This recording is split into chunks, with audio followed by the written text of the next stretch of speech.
Welcome back to r/neighbors from hell, where people share stories about their crazy neighbors. And if you're new to my channel, please don't forget to subscribe to join our amazing community. And without any further ado, let's dive right into the stories. And the first one is titled HOA Messed Up Big Time, ADA. Okay, so where to begin? I've been in a battle with my HOA for months. This whole mess started when I suspected a board member of receiving kickbacks on jobs. I and a few homeowners set up a sting operation. A family friend is a licensed contractor and put in a bid for work. The president invited him over, and during the conversation the president bluntly said, "Any job approval requires a 10% overbid deposit if you want the work." He did record on his phone, but because we are in a two-party consent state, it could not be used. We have sent numerous requests for financial records and have been stonewalled for months. The owner of the property management company is in on the scam as well. I and 5 other concerned homeowners have been stonewalled time and time again.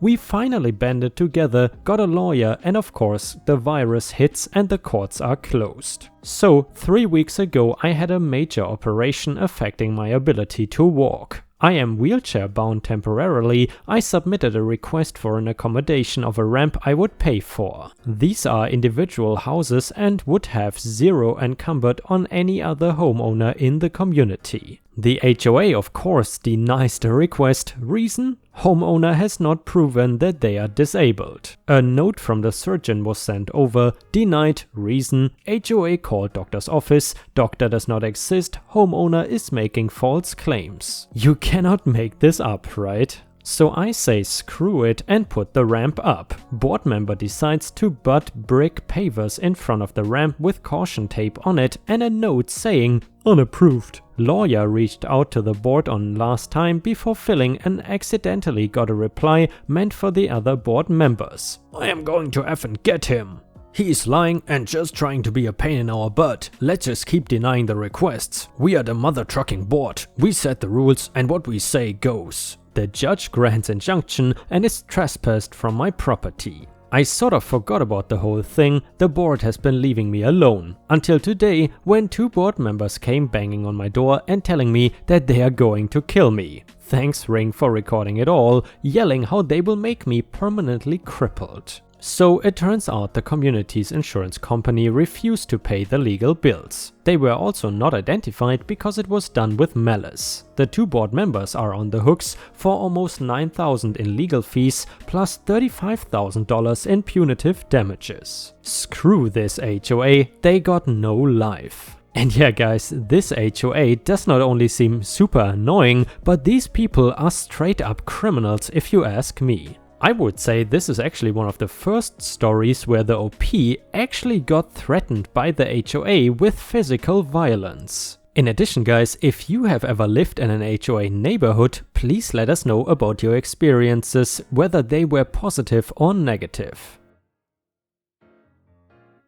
And the next one is titled HOA Got Entire Subdivision Banned from Pizza Delivery. Disclaimer, I did not live in this HOA, but I did live down the street. Okay, so we are gonna set the Wayback Machine to circa 2000 on this one. Gas is cheap, cell phones were small, and my Ford Escort got amazing gas mileage. As the now ex-wife and I were struggling with our bills, she decided that the easiest thing for her was for me to get a second job to try to catch up and then get something into savings. Having seen the sign in the window of the local pizza shop, which was named after a popular game, played with small rectangular pieces that was advertising $12 to $16 an hour for drivers, that was a lie by the way, she badgered me into applying. And by the way guys, if you know what kind of game OP is talking about, please let me know in the comments. I'm sure it is some kind of board game, but I'm not really sure which one he is talking about.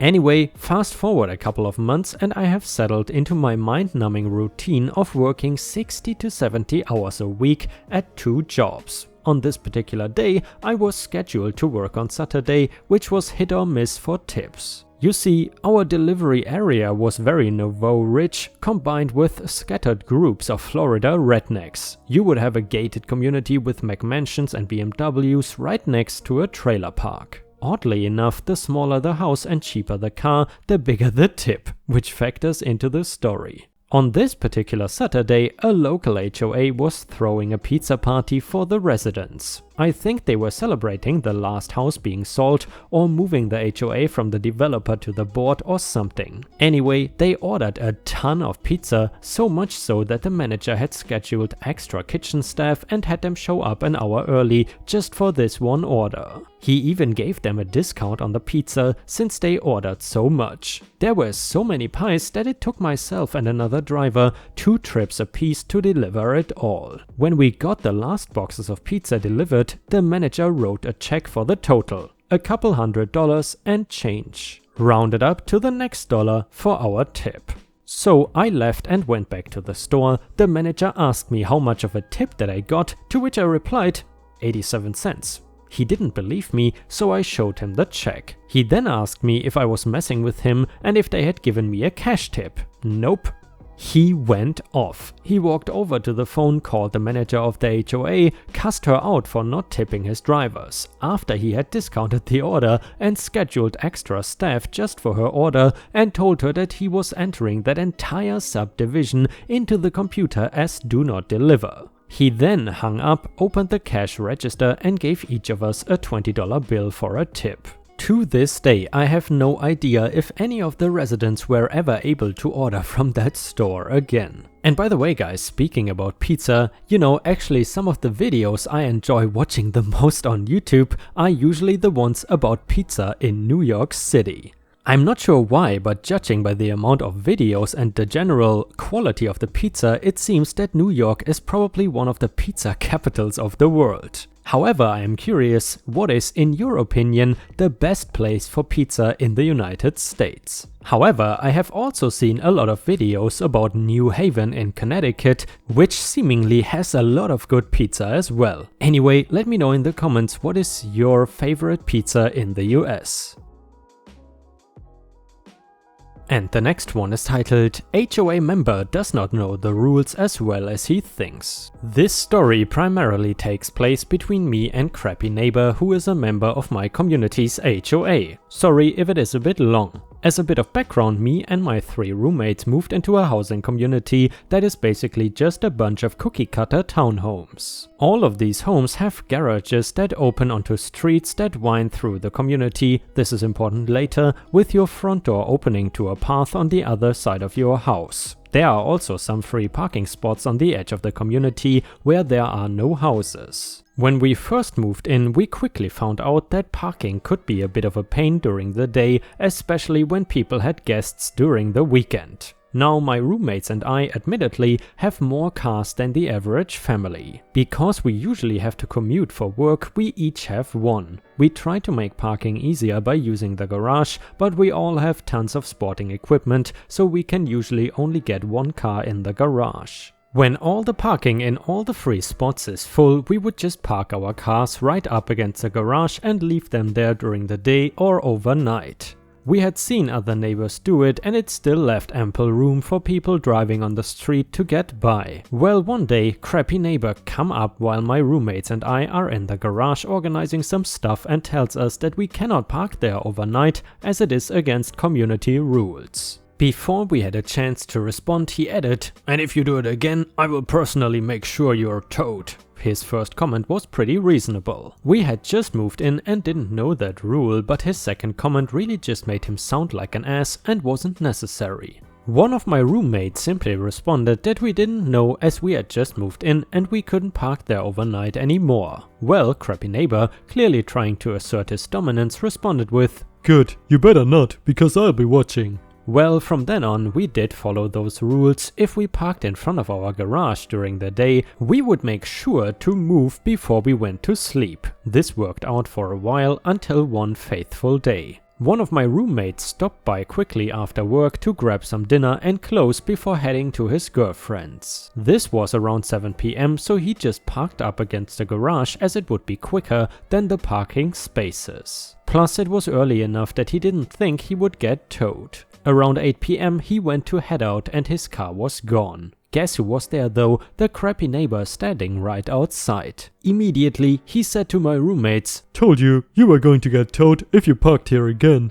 SN and my roommate argued for a bit before my roommate came back inside and calls the car lot. Well, it ends up they are closed, so he will have to get his car in the morning. The kicker? They are going to charge him an overnight fee. All in all, it comes out to $500, which is not a small amount of money for us. This neighbor has been an ass to us since we moved in, and even though it wasn't my car that was towed, I took this personally. To make sure we didn't get towed again, we decided to read the community rules, and lo and behold, we found that the street in front of the garage is actually considered a fire lane and no one is supposed to park there at any point during the day. Between crappy neighbor treating us like crap and the fact that we could get him yelling at his wife every night, not a big detail to the story, but just wanted to say to add to my point that this guy just sucked, I start to plan my revenge. Since quarantine started, I've been able to work from home and my desk conveniently looks out onto the street between the houses.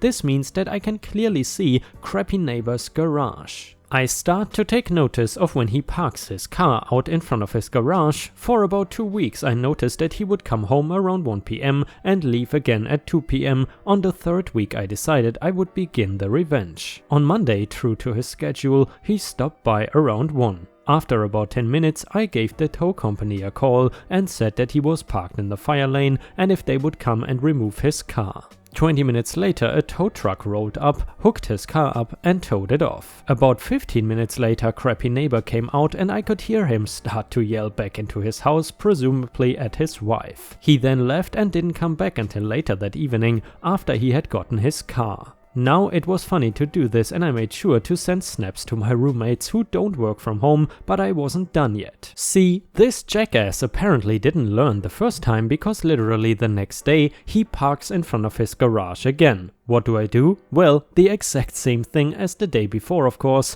Again, SN comes out, realizes his car is gone, yells at his wife and then goes to get it. Now after this time he's a bit smarter and parks in an actual spot before going in to get his lunch or whatever it is he does there at midday. He does this for about 2 weeks before he decides that it is okay to park in front of his garage again. Well, who is still sitting at their desk every day and notices this immediately? Well, me of course, and being the concerned resident that I am, I immediately call the tow company and off his car goes again. And again, this is met with yelling. I wish that this had a more satisfying ending, but after this 3rd time I decided I would stop because I genuinely felt bad for his wife who he seemed to do most of the yelling at, as if it was her fault that he was a dumbass. What I can tell you is that it definitely cost him over $1,000. If he had not gotten my roommate's car towed, then we wouldn't have ever found that fun little rule. The best part was that a number of my neighbors would have their cars parked there at the same time and they would never have their cars towed, which made it all the better when his was. We have had a number of other encounters that with him in the time since this happened, and I have another story that involves the actual HOA that I will probably write later. That one is still ongoing though, so we will see how it ends up. And guys, once again I would like to encourage you, if you have any interesting stories to share, in particular about awful neighbors, then please don't forget to head on over to r/ripestories on Reddit to share your own story there. And if it is a good one and if you want, I can read it in a video. In addition, if you have watched until here and you enjoy my content, please don't forget to like the video and maybe post some star emojis in the comments if you want to support the channel. Thank you so much in advance. And the last one is titled, Am I the a-hole for not following the rules of the Neighborhood Homeowners Association even though I live in the neighborhood but I am not a member? Neighbors in a homeowners association have issues that I don't follow the HOA rules, so the neighbors called me an a-hole today. I bought a house 5 years ago that a real estate company built on speculation. Mine was the first house in a planned subdivision that they were going to build one house at a time or as people bought the individual tracts of land. The area kind of hit a boom period and the other surrounding houses went up quick. In my contract to purchase my home there was no homeowners association, and because I was here first I don't have to join any if the other neighbors decide to create one. I am grandfathered in is what it says in my contract. They all seem to forget this though and continually try to give me HOA fines for breaking the rules of the HOA. This has ranged from days I have things delivered to my home, Amazon deliveries on Sundays, to when I cut my grass, to me having vehicles parked in my yard and they are not happy that I own an extra tract of land because I bought 2 to have a bigger yard so I could build a shooting range. I live in the south, so this is not that uncommon. The recent event though that led to them calling me an a-hole is that they came over to ask me to remove the eyesore in front of my garage. Now my home faces the road, not anyone else's house, so they don't stare at my garage, but apparently they still don't like it. I run a small hobby business of doing woodworking projects and I have a shelf outside my garage door full of various pieces of traded lumber that I may use one day. It is not the neatest and cleanest area, but it is not a disheveled mess either. So I told them if they lightened up and just left me alone about all the other stuff, then I would consider moving my woodpile if it bothered them so much. They proceeded to tell me that I needed to address all the HOA issues and take care of the woodpile. Along with stopping any deliveries on Sundays and getting my other truck out of my yard, they handed me what basically amounts to a ticket and I trashed it and told them to get the F off my property. They called me an a-hole for my unreasonable behavior and told me that they would be back. Edit, thanks everyone for the feedback. I've been in contact with a real estate attorney about deed and whether or not they can still attempt to legally enforce anything. Also, I have contacted one in order to create a cease and desist. I do have cameras on my property.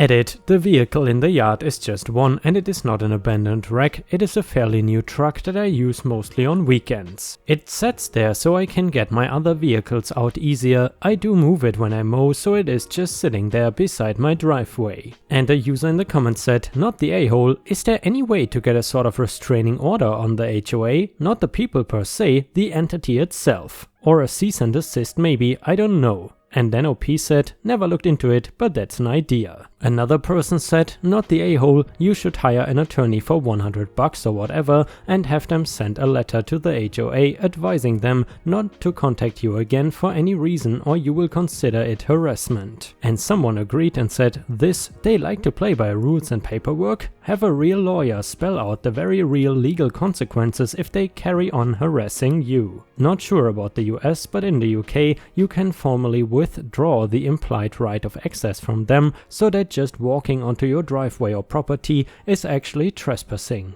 And guys, I would love to hear from you. What do you think about this story? Do you think that OP is the a-hole or is the HOA the a-hole in this case? Let's discuss in the comments.